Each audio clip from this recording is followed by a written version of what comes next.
Certain people once said there's no such thing as cowardice in war. After all, what matters in war is winning. However, some people do still say, especially me, that what he just did was completely cowardly. You can feel free to disagree with me with that, that's what these things are for. But still, though, it's just taking this long to get to Shogaro. I do not like that. The suspense is in the air and we do not know who will win this one. I mean, the ending of this chapter really do is awesome. It's also one of the more bloodiest way to die. I mean, or maybe not. I mean, we have seen pretty gory deaths before, but there's something about this kind of death that feels strange to me. I don't know why. Maybe it's the fact that he cut off half of his head and we see his brain, or no, not his brain, part of his flesh in that head after he cut it off. I mean, it's just so. There's just something that feels just as ooh,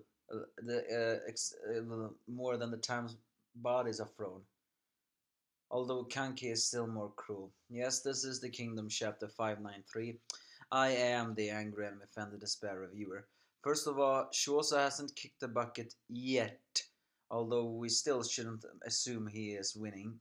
I mean, he's living. As the weaker trio all try to carry him to the thing, they all beg Shuosa not to die.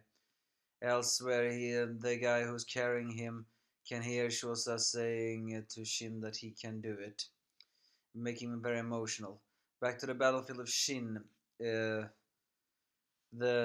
is slowly reaching the Shugaro headquarters, much to the disbelief of his main generals.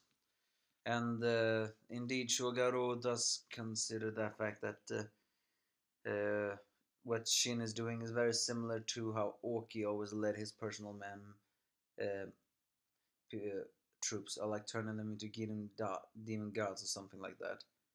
So he admits that Shikyo-yun would not mistake him.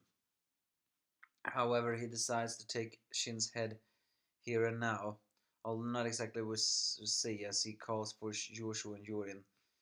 The team of Shin sees Shogaru apparently abandoning his HQ, so they immediately charge for him, but that was the plan all along, because Shogaru arrogantly reveals that every single one of uh, the six great generals of past have had a weakness that he believes that Shin shares well, and that is when they charge blindly towards someone, they're always vulnerable to a sudden flanking attack, which of course catch them off guard a lot. So, and it's even one of the more elite members of them all.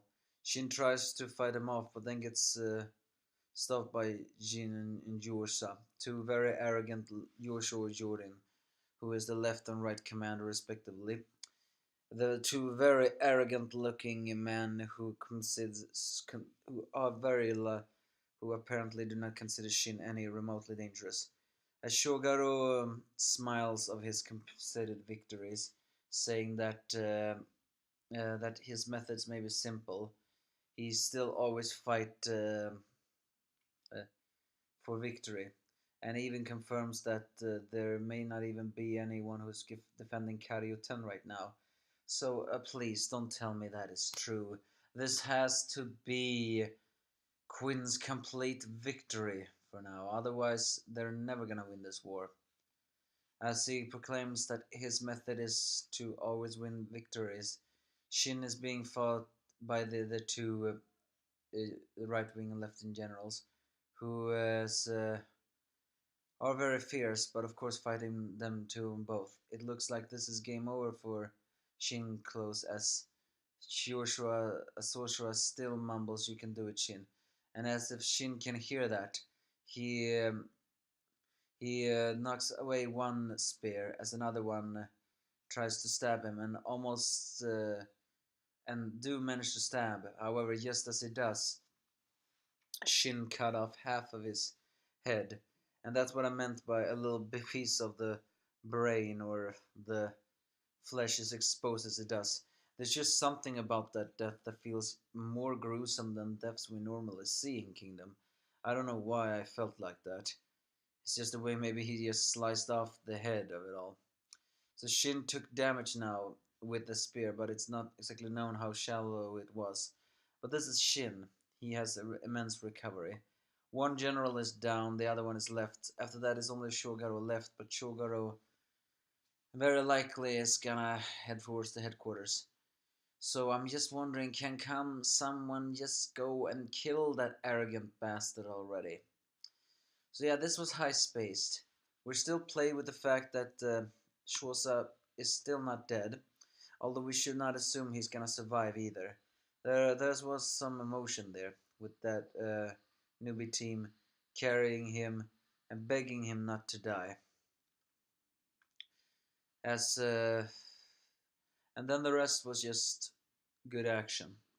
Still, though, it's not unknown who's gonna win this fight. But you give me your thoughts if you have any.